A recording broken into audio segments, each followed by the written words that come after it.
തിരുനാമത്തിന് സ്തോത്രം ചെയ്യുകയും സ്തുതിക്കുകയും ചെയ്യുന്നു. ക്രിസ്തുവിൽ ധന്യരായ പ്രിയപ്പെട്ടവരെ, അനുഗ്രഹീതമായിരിക്കുന്ന ഈ നല്ല ദിവസത്തിൻ്റെയും സുന്ദരമായിരിക്കുന്ന പ്രഭാതം കഴിഞ്ഞ സമയത്തിനായി ദൈവത്തെ വാഴ്ത്തുകയും സ്തുതിക്കുകയും മഹത്വപ്പെടുത്തുകയും ചെയ്യുന്നു. ഒപ്പം വചനകേൾവിക്ക് തീവ്രമായ താല്പര്യത്തോടെ ദൈവസന്നിധിയിൽ കാത്തിരിക്കുന്ന എൻ്റെ ഏറ്റവും പ്രിയപ്പെട്ട സഹോദരി സഹോദരന്മാർക്ക് യേശുക്രിസ്തുവിൻ്റെ ധന്യമുള്ള നാമത്തിൽ വിനീതമായ വന്ദനം അറിയിക്കുകയും നമ്മുടെ രക്ഷിതാവും കർത്താവുമായിരിക്കുന്ന വാഴ്ത്തപ്പെട്ട ദൈവത്തിന് സകല മഹത്വവും പുകഴ്ചയും കരയറ്റിക്കൊണ്ട് ദൈവം ചെയ്ത സകല നന്മകൾക്കും ദൈവം ചെയ്യുന്ന എല്ലാ ഉപകാരങ്ങൾക്കും 1000 നന്ദി ദൈവത്തിങ്കൽ അർപ്പിച്ചുകൊണ്ട് തിരുവചന ചിന്തയിലേക്ക് നിങ്ങളുടെ ശ്രദ്ധയെ സാദരം ക്ഷണിക്കുന്നു. വളരെ വളരെ സുപരിചിതമായിരിക്കുന്ന വേദചരിത്രത്തിലെ ഒരു ചെറിയ പശ്ചാത്തലം നിങ്ങളുമായി പങ്കുവെച്ച് ഇന്നത്തെ ആത്മീക ചിന്തകൾക്ക് തുടക്കം കുറിക്കാൻ കർത്താവിൽ ശരണപ്പെടുന്നു.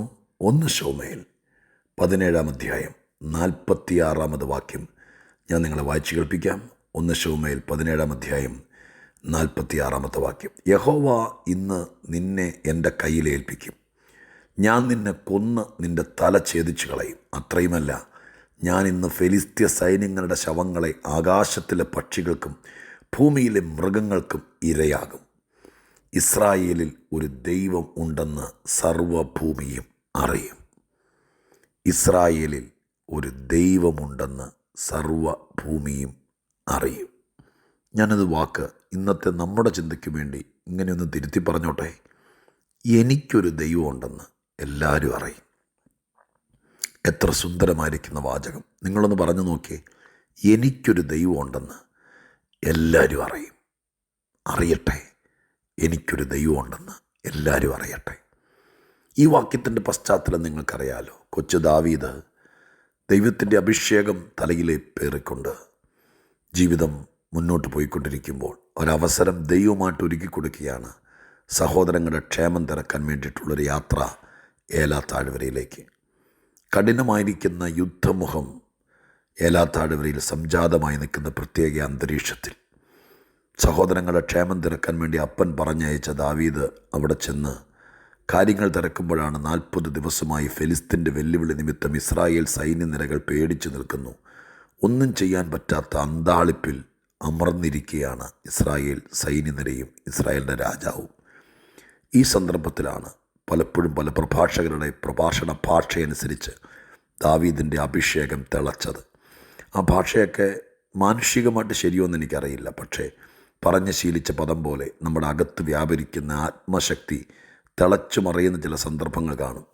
പൗലോസിൻ്റെ ഭാഷയിൽ പറഞ്ഞാൽ ഹൃദയത്തിന് ചൂടുപിടിക്കുന്ന നിമിഷങ്ങൾ. അങ്ങനെ ഒരു പ്രത്യേക അന്തരീക്ഷത്തിൽ ദൈവത്തിൻ്റെ ജനത്തിന് വിരോധമായി പറയുകയും പ്രവർത്തിക്കുകയും ചെയ്യുന്ന അഗ്രചർമ്മികളായിരിക്കുന്ന ഫെലിസ്ത്യർ, അവർക്ക് വെല്ലുവിളി കൊണ്ട് ഇസ്രായേലിനെതിരെ ശക്തമായിട്ട് 40 ദിവസങ്ങൾ പോരാടി നിൽക്കുമ്പോൾ ഈ വിഷയത്തിൽ ആത്മഭാരവും അഭിഷേകവും ദൈവനിയോഗവുമുള്ളൊരു മനുഷ്യൻ്റെ പ്രത്യേകതയാണ് ഇങ്ങനെയുള്ള സന്ദർഭത്തിൽ അകത്ത് ഉൾപ്രേരണയും ഉൾവിളിയും അസാധാരണ തൻ്റെ ഇടവും ഉണ്ടാകുക എന്നുള്ളത്. ഞാൻ നിങ്ങളോടും പറയാം, നമ്മളിൽ ദൈവീകതയുണ്ടെങ്കിൽ, ദൈവത്തിൻ്റെ ആത്മാവുണ്ടെങ്കിൽ, ദൈവജനത്തിന് അനീതിയായി കഷ്ടപ്പാടും പ്രയാസത്തിലൊക്കെ ആയിരിക്കുന്ന ആളുകളെ കാണുമ്പോൾ അവർക്കകത്ത് ആരും പ്രേരിപ്പിക്കാതെ, ആരും നിർബന്ധിക്കാതെ ഉള്ളിലൊരു തിളപ്പുണ്ടാവും. സത്യത്തിൽ ദാവീദിന് ഇവിടെ അതാ സംഭവിച്ചത്. എല്ലാവരും കൂടി ദാവീദ് നിന്നെക്കൊണ്ട് പറ്റുമോ എന്ന് ചോദിച്ചുകൊണ്ട് തലയെ ചുമന്ന് ഒന്ന് ശ്രമിച്ചു നോക്ക് എന്ന് പറഞ്ഞ് ഞാനതിനൊന്നും യോഗ്യനല്ലെന്ന് പറഞ്ഞ് പുറകോട്ട് മാറുമ്പോൾ പിന്നെയും ചില ഇലക്ഷനൊക്കെ നടക്കുമ്പോൾ ഹൃദയത്തിനകത്ത് ആഗ്രഹമുണ്ട്, ഞാനില്ല എന്ന് പറയുമ്പോൾ പിന്നെ ഉന്തിത്തള്ളി മുമ്പിലേക്ക് കൊണ്ടുചെന്ന് അവസാനം ആ പേര് തന്നെ പിന്തുണച്ചുറപ്പിക്കുന്ന പോലെ ദാവീദിനെ ആരാണ്ടും പിടിച്ചു വലിച്ച് നീ ഒന്ന് ചെയ്തു നോക്ക്, നീ കല്ലേറുകാരനല്ലേ, കവണി ഉപയോഗിക്കാൻ അറിയുന്നവനല്ലേ എന്നൊക്കെ പറഞ്ഞ് നിർബന്ധിച്ച് സെക്രട്ടറി ആക്കിയതുപോലെ ദാവീദിനെ നിർബന്ധിച്ച് താഴ്വരയിൽ കൊണ്ടുപോയി കവണിയും പിടിച്ച് നിർത്തിയതല്ല. ദൈവാത്മാവുള്ളവൻ്റെ പ്രത്യേകത, ആത്മനിയോഗവും ആത്മപ്രേരണയുള്ളവൻ്റെ പ്രത്യേകത, അവൻ ഇങ്ങനെയുള്ള സന്ദർഭങ്ങളിൽ ഉള്ളത്തിൻ്റെ ഉള്ളിൽ ഭയങ്കരമായിട്ടൊരാത്മാവിൻ്റെ തിളച്ചുമറയിൽ നടക്കും. അങ്ങനെ അവിടെ സംഭവിച്ചു. അങ്ങോട്ട് കയറി ഏറ്റെടുക്കുകയും ചെയ്തത് ഈ യുദ്ധം. കർത്താവിൻ്റെ നാമത്തിൽ ഞാൻ നിങ്ങളോട് പറയാം, ആരും നിർബന്ധിക്കാതെ നിനക്ക്, നിൻ്റെ കുടുംബത്തിന്, നിൻ്റെ കുഞ്ഞുങ്ങൾക്ക് വിരോധമായി ഇളകി മറഞ്ഞ് വെല്ലുവിളിച്ച് നിൽക്കുന്ന വിഷയങ്ങളെ ആരും നിർബന്ധിക്കാതെ, ആരുടെയും പിന്തുണയില്ലാതെ അങ്ങോട്ട് കയറി ഏറ്റെടുത്ത് പോരാടാനുള്ളൊരു പ്രത്യേക അഭിഷേകം തന്നെ ദൈവത്തിൻ്റെ ആത്മാവ് നമ്മുടെ മേൽ പകരട്ടെ. നമുക്ക് ദൈവത്തോട് പ്രാർത്ഥിക്കാം. എന്താണെങ്കിലും ദാവീദ് മുന്നോട്ട് ചെന്നു. അവിടെ ചെന്നപ്പോൾ ദാവീദ് പറയുന്നൊരു പ്രധാന വാക്ക്, ഒരുപക്ഷെ 17-ാം അധ്യായത്തിലെ ഏറ്റവും സുന്ദരമായ വാചകം ഇവിടെ പറയുന്നത് ഇങ്ങനെയാണ്: അസാധാരണ ധൈര്യത്തോടെ ഇന്ന് നിന്നെ ദൈവം എൻ്റെ കയ്യിലേൽപ്പിക്കും, നിൻ്റെ തല ഞാൻ ഛേദിച്ചെടുക്കും. ഫെലിസ്ത്യ സൈന്യങ്ങളുടെ ശവങ്ങൾ ആകാശത്തിലെ പറവകൾക്കും ഭൂമിയിലെ മൃഗങ്ങൾക്കും കൊടുക്കും. അങ്ങനെ ഞാൻ ആരാന്ന് കാണിച്ചു തരാം എന്നല്ല പറഞ്ഞത്. ഇന്ന് നിന്നെ ശരിയാക്കാം, ഞാൻ ആരാ നിന്ന് കാണിച്ചു തരാം എന്നല്ല പറഞ്ഞത്. പിന്നെ എന്താ പറഞ്ഞെന്നറിയാമോ? ഇസ്രായേലിൽ ഒരു ദൈവമുണ്ടെന്ന് സകല ഭൂമിയും അറിയും. പ്രിയരെ, ഈ വാചകം ഞാൻ തിരുത്തി പറഞ്ഞതുപോലെ ദൈവസന്നിധിയിൽ, ഇത് പഴയ നിയമത്തിൻ്റെ പശ്ചാത്തലം, യുദ്ധക്കെടുതി, ചോരപ്പുഴ, തലഛേദിക്കൽ, ഇതൊക്കെ ഉണ്ടായിരുന്ന പഴയ കാലം. പക്ഷെ പുതിയ നിയമത്തിൽ ദൈവത്തിൻ്റെ സന്നിധിയിൽ കർത്താവിൻ്റെ പാദപീഠത്തിൽ വാളും വടിയും ചോരപ്പുഴയും ഇല്ലാതെ ആത്മീക പോരാട്ടം നടത്തുന്ന ഈ അനുഗ്രഹീതമായിരിക്കുന്ന ആത്മീക കാലം, കൃപായുഗം. ഈ കൃപായുഗത്തിൽ ദൈവത്തിൻ്റെ സന്നിധിയിൽ നിൽക്കുന്ന ദൈവത്തിൻ്റെ മക്കളായിരിക്കുന്ന നമ്മളോടുള്ള ബന്ധത്തിൽ ഞാനതൊന്ന് ആത്മാവിൽ പറയാം. ഒന്നാമത്തെ കാര്യം, എനിക്കൊരു ദൈവമുണ്ടെന്ന് എല്ലാവരും അറിയണം.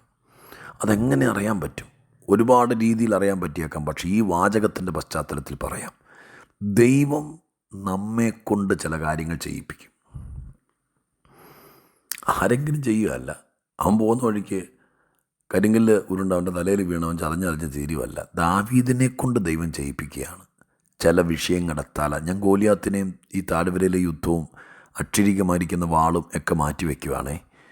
ദൈവം ഇന്ന് എന്നോട് ബോധിപ്പിച്ച കാര്യം പറയാം. ചില വിഷയങ്ങളുടെ തല ദൈവം അങ്ങ് മാറ്റും, തല അങ്ങ് മുറിച്ച് കളയും. തലയുള്ളത് കൊണ്ടാണല്ലോ പലപ്പോഴും പലതും വലിയ വലിയ പോർവിളിയായിട്ട് നിൽക്കുന്നത്. നിനക്ക് വിരോധമായി നിൽക്കുന്ന ചില വിഷയങ്ങളുടെ ബ്രെയിൻ, അതിൻ്റെ ബുദ്ധിമണ്ഡലം, അത് ദൈവമായ കർത്താവ് അങ്ങ് പറിച്ചു മാറ്റും. ഒരാളുടെ തല ഛേദിച്ചു എന്നതല്ല ഈ പറയുന്നത്. ചില വിഷയങ്ങൾ സ്വർഗത്തിലെ ദൈവം അടർത്തി മാറ്റും. നിന്നെക്കൊണ്ട് ദൈവമായ കർത്താവ് ചിലത് ചെയ്യിപ്പിക്കും. നിനക്കത് സാധ്യമാക്കി തരും. നീ ചെറിയവനാണോ വലിയവനാണോ എന്നുള്ളതല്ല വിഷയം. ദൈവം നിന്നെ അതിനുവേണ്ടി പാകപ്പെടുത്തും. ചില കാര്യങ്ങളെ ജയിപ്പാൻ, ചില കാര്യങ്ങളെ തരണം ചെയ്യാൻ, ചില കാര്യങ്ങളെ ഇനി ഇല്ലാതാക്കാൻ സ്വർഗത്തിലെ ദൈവം ചില കാര്യങ്ങൾ ചെയ്യും. അങ്ങനെ ദൈവമായ കർത്താവ് ചെയ്യുമ്പോൾ ലോകമറിയും, മറ്റുള്ളവരറിയും എനിക്കൊരു ദൈവമുണ്ടെന്ന്. എനിക്ക് കഴിവുണ്ടെന്നല്ല, എനിക്ക് കൃപയുണ്ടെന്നല്ല, എനിക്കതിൻ്റെ വരമുണ്ടെന്നല്ല. അങ്ങനെയൊന്നും ഇതിനകത്ത് ചിന്ത പോലും വന്നില്ല കേട്ടോ. എനിക്കൊരു അഭിഷേകം ഉണ്ടെന്നല്ല, പിന്നെയോ എനിക്കൊരു ശുശ്രൂഷയുണ്ടെന്നല്ല, എനിക്കൊരു ദൈവമുണ്ടെന്ന്. പരിശുദ്ധാത്മാവിൻ്റെ പ്രേരണയിൽ ഞാൻ പറഞ്ഞ അവസാന ഭാഗത്തേക്ക് വരികയാണ്. ഈ ദിവസങ്ങളിൽ കർത്താവിൻ്റെ സന്നിധിയിൽ കാത്തിരിക്കുമ്പോൾ ചില വിഷയങ്ങളിൽ ദൈവം നമ്മെ ശക്തമായിട്ട് ഉപയോഗിക്കും. ചില സ്ഥലങ്ങളിൽ ദൈവം പ്രയോജനപ്പെടുത്തും. ദാവീദിൻ്റെ വീട്ടിലല്ല അഭിഷേകം കിട്ടിയത്, വീട്ടിൽ വെച്ച. പക്ഷെ അത് പ്രയോജനപ്പെട്ടത് അധികം ആളുകളില്ലാത്ത, പരിചയക്കാരില്ലാത്ത, അപരിചിത സമൂഹത്തിൻ്റെ മധ്യത്തിൽ, അങ്ങകല ദൂരെ ഒരു യുദ്ധക്കളത്തിൽ, ഒരു താഴ്വാരത്തിൽ വെച്ച. എന്നോട് ദൈവം പറയുന്നു, നിനക്ക് അഭിഷേകം കിട്ടിയത് ആലയത്തിനകത്ത് വെച്ചോ, ഉപവാസ പ്രാർത്ഥനയ്ക്കകത്തോ എവിടെയെങ്കിലും ആയിരിക്കാം. ഇന്ത്യയിലെ ഏതെങ്കിലും ഒരു കൊച്ചു പ്രാർത്ഥനാ സംഘത്തിന് നടുവിൽ വെച്ചായിരിക്കാം നിനക്ക് നിയോഗം കിട്ടിയത്. പക്ഷേ ആ നിയോഗത്തിൻ്റെയും അഭിഷേകത്തിൻ്റെയും വെളിപ്പാടുകൾ നടക്കാൻ പോകുന്നത് അങ്ങകലെ ഏതോ രാജ്യത്ത് ജീവസന്ധാരണത്തിന് വേണ്ടി ചെന്ന് നിൽക്കുമ്പോൾ, നിന്നെ ജീവിക്കാൻ സമ്മതിക്കാത്ത പ്രശ്നങ്ങൾ വാളൂരി തലയെടുത്ത് കൊമ്പുകുലുക്കി നിൽക്കുമ്പോൾ, ആ സമയത്ത് സ്വർഗത്തിലെ ദൈവം, നീ നിൻ്റെ 17-ാം വയസ്സിൽ, നീ നിൻ്റെ 20-ാം വയസ്സിൽ ദൈവസന്നിധിയിൽ നിന്നെ തന്നെ സമർപ്പിച്ചപ്പോൾ സ്വർഗം നിൻ്റെ മേൽ പകർന്ന ദൈവിക അധികാരത്തിൻ്റെ വെളിപ്പെടുത്തലുകൾ പരിശുദ്ധാത്മാവ് ഏതോ അന്യദേശത്ത് അന്യരാജ്യത്തിരുന്നുകൊണ്ട് ഇത് കേൾക്കുമ്പോൾ, ഒരുപക്ഷെ പഠിക്കാൻ പോയ സ്ഥലത്ത് മോനെ മോളെ നീ ഇത് ശ്രദ്ധിക്കുമ്പോൾ, നിനക്ക് ഭാരിച്ച ഉത്തരവാദിത്വം ദൈവം തന്നിട്ട് നീ ആയിരിക്കുന്ന സ്ഥലത്ത് നീ ആരെന്ന് തെളിയിപ്പാൻ, നിൻ്റെ കഴിവും കരിയറും വെളിപ്പെട്ടു വരാൻ നീ അശ്രാന്ത പരിശ്രമം നടത്തുമ്പോൾ, സ്വർഗസ്ഥനായ ദൈവം എന്നോട് പറയുന്നത്, നീ പ്രാപിച്ചത് എവിടെ വെച്ചാണെങ്കിലും മറ്റൊരു സ്ഥാനത്ത് വെച്ച് നിനക്കൊരു ദൈവമുണ്ടെന്ന് തെളിയിക്കാൻ, നീ നിൽക്കുന്ന സ്ഥാനത്ത് വിശ്വസിക്ക്, നിനക്കൊരു ദൈവമുണ്ടെന്ന് അവരുടെ നടുവിൽ തെളിയിപ്പാൻ സ്വർഗത്തിലെ ദൈവം നിന്നെക്കൊണ്ട് ചില കാര്യങ്ങൾ ചെയ്യിപ്പിക്കും. ഞാൻ പ്രാർത്ഥിക്കുന്നു, വീണ്ടും പ്രാർത്ഥിക്കുന്നു, ദൈവമേ ഞങ്ങളെക്കൊണ്ട് ചില കാര്യങ്ങൾ ചെയ്യിപ്പിക്കണം. നിൻ്റെ ഭർത്തൃ വീട്ടിൽ, നിൻ്റെ ജന്മഗൃഹത്തിൽ, നിൻ്റെ അപ്പൻ്റെ വീട്ടിൽ, നീ ചെന്ന് കയറിയിരിക്കുന്ന സ്ഥലത്ത്, നീ ജോലി ചെയ്യുന്ന സ്ഥാപനത്തിൽ നിനക്കൊരു ദൈവമുണ്ടെന്ന് തെളിയിപ്പാൻ സ്വർഗം നിന്നെ ഉപയോഗിക്കും. നിന്നെക്കൊണ്ട് ചില കാര്യങ്ങൾ ദൈവം ചെയ്യിപ്പിക്കും. അപ്പോൾ ലോകമറിയും, മറ്റുള്ളവരറിയും നീ ഒരു കാഞ്ഞ ബുദ്ധിയുള്ള ആളാന്നല്ല, നിനക്കൊരു ദൈവമുണ്ടെന്ന്. അതൊന്ന് നെഞ്ചത്ത് കൈവച്ച് പ്രാർത്ഥിക്കാമോ? അപ്പാ, എനിക്കൊരു ദൈവമുണ്ടെന്ന് എല്ലാവരും അറിയട്ടെ, എൻ്റെ കർത്താവ് അത് ചെയ്യണം എന്ന് ദൈവത്തോടൊന്ന് പ്രാർത്ഥിക്കാമോ? സ്വർഗം അത് നിറവേറ്റി തരും. പ്രാർത്ഥിക്കാം. പരിശുദ്ധ ദൈവമേ, ഞങ്ങളുടെ സ്വർഗീയ പിതാവേ, അനുഗ്രഹീതമായ നല്ല ദിവസത്തിനായി നന്ദി. കർത്താവേ, മറ്റൊന്നും വേണ്ടപ്പാ, ഞങ്ങൾ സേവിക്കുന്ന, ഞങ്ങൾ ഹൃദയത്തിൽ കൊണ്ടു നടക്കുന്ന ഞങ്ങളുടെ ദൈവം എൻ്റെ ദൈവമാണെന്ന് എല്ലാവരും അറിയട്ടെ. എനിക്കൊന്നുമില്ല, കിടക്കാടം പോലും ഇല്ലാത്തവർ കണ്ടേക്കാം, ആരോഗ്യക്കുറവുള്ളവർ കണ്ടേക്കാം, ഒറ്റപ്പെട്ടവർ, വിധവമാരായി പോയവർ, ചോദിക്കാനും പറയാനും ആരുമില്ലാത്തവർ, കൈത്താങ്ങൽ കൊടുക്കാൻ ആരുമില്ലാത്തവർ, കൂടെ ഇരുന്ന് പ്രാർത്ഥിക്കാൻ പോലും ആരുമില്ലാത്തവർ, ഇല്ലായ്മയുടെ നീണ്ട പട്ടികയുമായി ദൈവത്തിൻ്റെ സന്നിധിയിൽ നിൽക്കുമ്പോൾ എനിക്കൊരു ദൈവമുണ്ടെന്ന്, ആമേൻ, അങ്ങനെ പലരും അറിയട്ടെ. അതിനുള്ള വഴികൾ ഒരുക്കട്ടെ, മുഖാന്തരങ്ങൾ തെളിഞ്ഞു വരട്ടെ, ദൈവത്താൽ അങ്ങനെ സംഭവിക്കട്ടെ എന്ന് പ്രാർത്ഥിക്കുന്നു. പ്രാർത്ഥന കേട്ടതിന് നന്ദി. യേശുവിൻ നാമത്തിൽ തന്നെ, ആമേൻ. ദൈവം അനുഗ്രഹിക്കട്ടെ.